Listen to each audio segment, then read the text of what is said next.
लगा करके हमला किया गया। हमले में कुछ मारे गए और कुछ घायल हो गए। जो घायल हो गए, जिनको बचाया जा सकता था आनन फानन में, उनको ले करके भागते हुए आईडीएफ सैनिकों की आज मैं आपको एक तस्वीर दिखाने जा रहा हूं। तस्वीर एक और दिखाऊंगा क्योंकि सदर्न लेबनान में हिजबुल्लाह का वो रूप दिख रहा है जो शायद इससे पहले उसने नहीं दिखाया।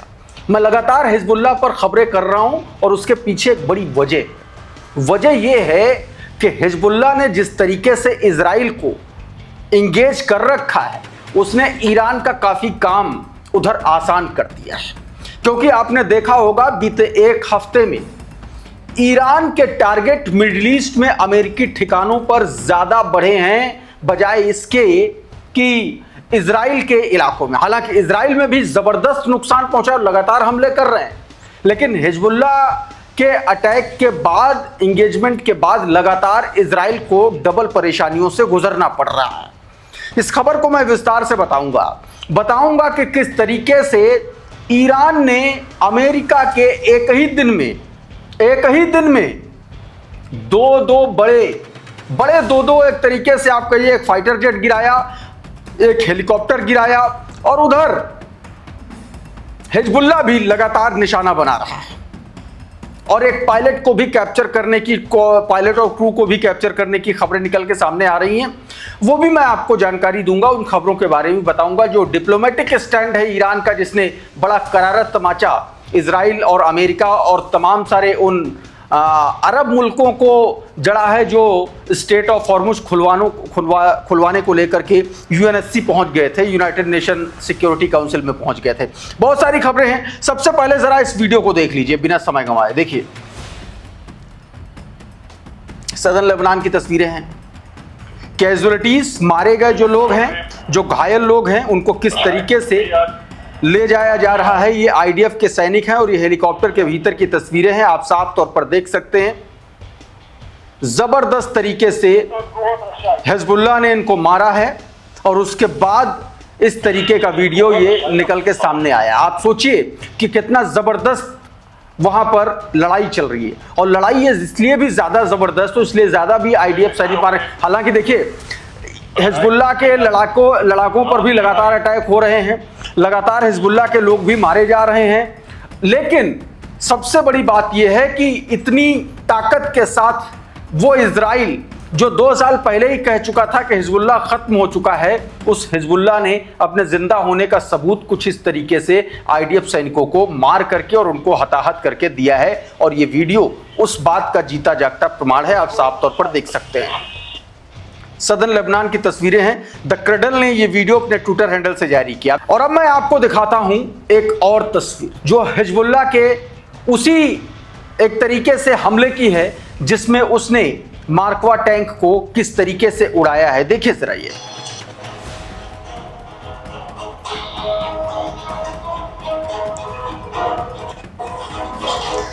ये बायदा की तस्वीरें हैं, सदर्न लेबनान के बायदा की तस्वीरें हैं, और देखिए किस तरीके से निशाना लगाया हिजबुल्लाह ने रॉकेट से, और जा करके इस मार्कवा टैंक को कुछ इस तरीके से उड़ा दिया। ये तस्वीरें आप साफ तौर पर देख सकते हैं। क्रडल ने ये वीडियो अपने ट्विटर हैंडल पर, जब मैं आपको बताऊं दोस्तों, हिजबुल्लाह अभी तक 136 मार्कवा टैंकों को उड़ा चुका है, जो मार्कवा टैंक है, और बड़ा नुकसान किया है। हिजबुल्लाह के ने जो हमले किए हैं, जो और जिन जिन जगहों पर हमले किए, उसका एक पूरा का पूरा डेटा है। ये आपकी स्क्रीन पर देखिए जरा, क्या इसमें बताया गया कि हिजबुल्लाह अनाउंस कैरिंग आउट 1309 1309 हमले अभी तक उसने किए हैं 2 मार्च से लेकर के। मतलब on an average 42 operation daily Hezbollah कर रहा, 42 जगहों को लगातार वो डेली निशाना बना रहा है ऑन एन एवरेज। अभी तक उसने 1309 हमले किए हैं और इसमें 645 ऑपरेशन जो किए हैं वो ऑक्युपाइड फलस्तीन के इलाके में किए हैं, और 664 ऑपरेशन जो हैं वो लेबनीज टेरिटरी में, यानी कि सदर्न लेबनान और नॉर्दर्न इजराइल वाले एरिया में। इसके अलावा 140 मिलिट्री 140 हमले मिलिट्री बेसेस पर और 292 बाकी सेटलमेंट्स और अलग शहरों में किए हैं।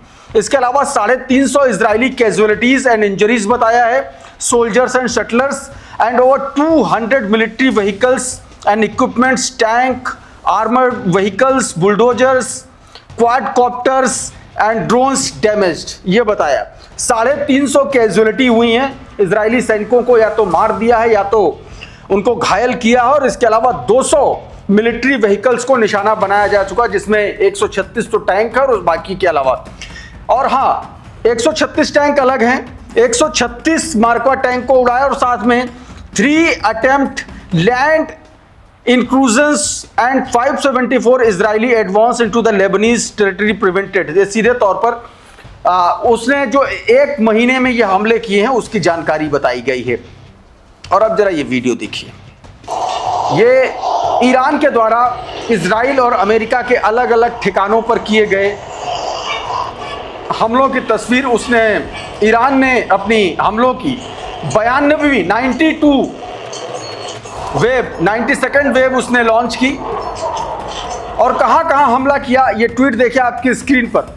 कुवैत के अल शुआइब पोर्ट पर हमला किया, बहरीन के जबल अल दुखान स्थित AR-327 जो लॉन्ग रेंज का रडार सिस्टम है अमेरिका का, उस पर हमला किया, नष्ट किया। रमत डेविड एयरबेस जो बहरीन में है उस पर हमला किया, और तेल अवीव में 50 से ज्यादा अलग अलग जगहों पर खुर्रम शहर 4 मल्टी वॉरहेड वाली मिसाइलों से हमला किया। अच्छा, ये हमला IRGC एरोस्पेस और IRGC नेवी के ने एक तरीके से कोऑर्डिनेटेड वे में किया, दोनों ने मिल करके किया है, और इसलिए इसका इंपैक्ट दावा किया जा रहा है जबरदस्त हुआ है।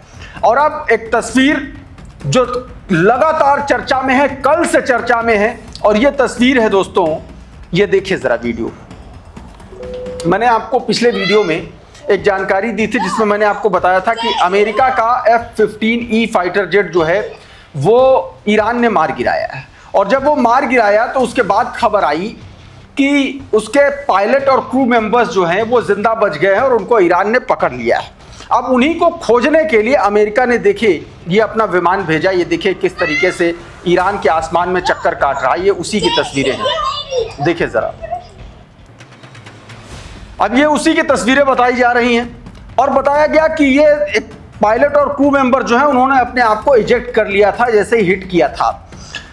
तस्नीम न्यूज एजेंसी के रिपोर्टर ने यह बताया है कि जो पायलट है उसको कैप्चर कर लिया गया है। Tasnim reporting Iranian force have been captured the American pilot from the downed F-15E fighter jet. उसको पकड़ लिया है, लेकिन उसको पकड़ने और गिरने के बीच में जो घटनाक्रम हुआ उससे जुड़ी तस्वीरें कुछ दिखाता हूं। अब जरा ये वीडियो देखिए। ये अमेरिका का हरकुलिस C-130 प्लेन जो काफी नीचे फ्लाई कर रहा है ईरान के आसमान में और ढूंढने की कोशिश कर रहा है, ये उससे जुड़ी तस्वीर। एक और ये वीडियो देखिए और क्लियर है। ये हरकुलिस 130 विमान अमेरिका का जो ईरान के आसमान में चक्कर काट रहा है, उसको खोजने की कोशिश कर रहा पायलट को। और इसमें देखिए 2 है, एक तो ड्रोन है, पहले जो मैंने आपको तस्वीर दिखाई थी वो MQ-9 ड्रोन था, और दूसरा ये जो आप देख रहे हैं ये हरकुलिस 130 बताया जा रहा है, जिसके जरिए उस पायलट को ढूंढने की कोशिश की गई। लेकिन इसी ढूंढने की कोशिश के चक्कर में एक और हेलीकॉप्टर गंवा दिया अमेरिका ने। एक ये वीडियो देखिए और 135 का जो ईरान के आसमान में चक्कर काट रहा है, उन्हीं पायलट और क्रू मेंबर्स की तलाश करता हुआ।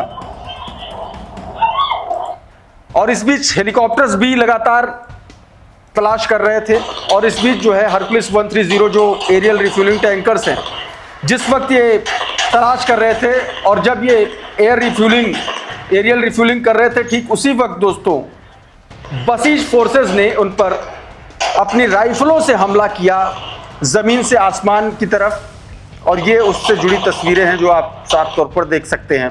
अब ये देखिए विजुअल, जब हरकुलिस 130 एरियल रिफ्यूलिंग टैंकर जो उनका एयरक्राफ्ट है, उससे जब 2 हेलीकॉप्टर्स के साथ एयर रिफ्यूलिंग कर रहा था, ये ठीक उस समय की तस्वीरें हैं।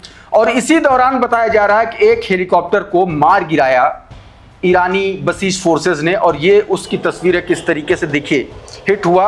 और ये जा करके दोस्तों ये वही हेलीकॉप्टर है, जा करके बताया जा रहा है कि ये क्रैश कर गया।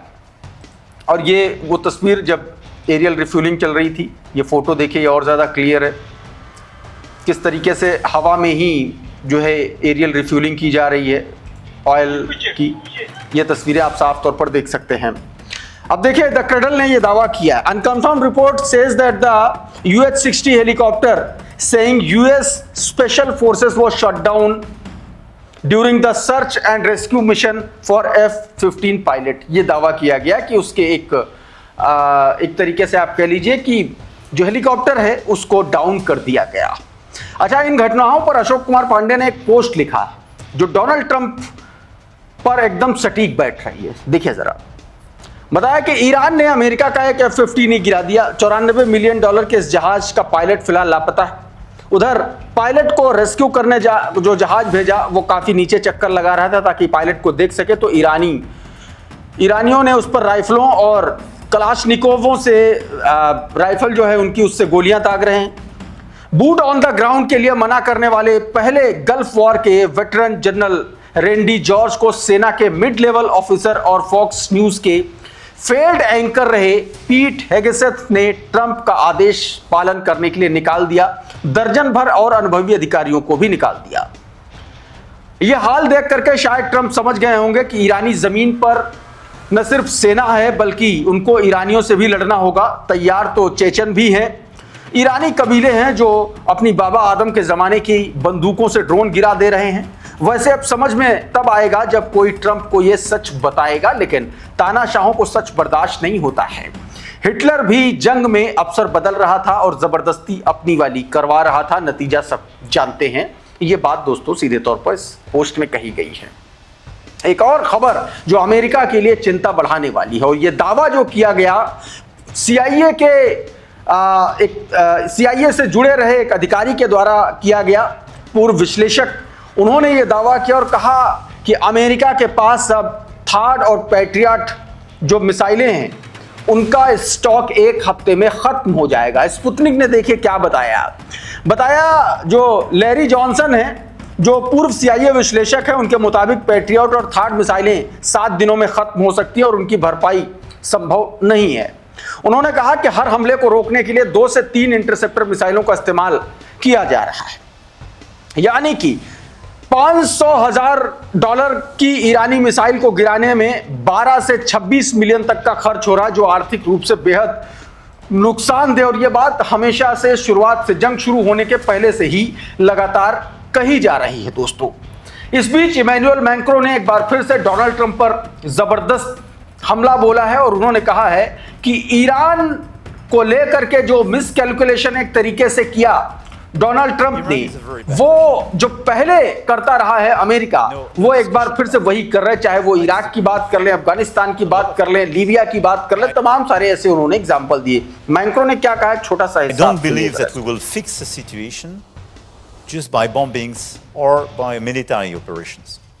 अच्छा, इस बीच एक और बड़ा झटका UNSC में लगा अमेरिका और इजराइल को और तमाम सारे उन गल्फ नेशंस को जो स्ट्रेट ऑफ हॉर्मुज खुलवाने के लिए UNSC पहुंचे थे। लेकिन फ्रांस, रशिया और चाइना के विड्रॉल के बाद वो प्रस्ताव जो है गड्ढे में चला गया।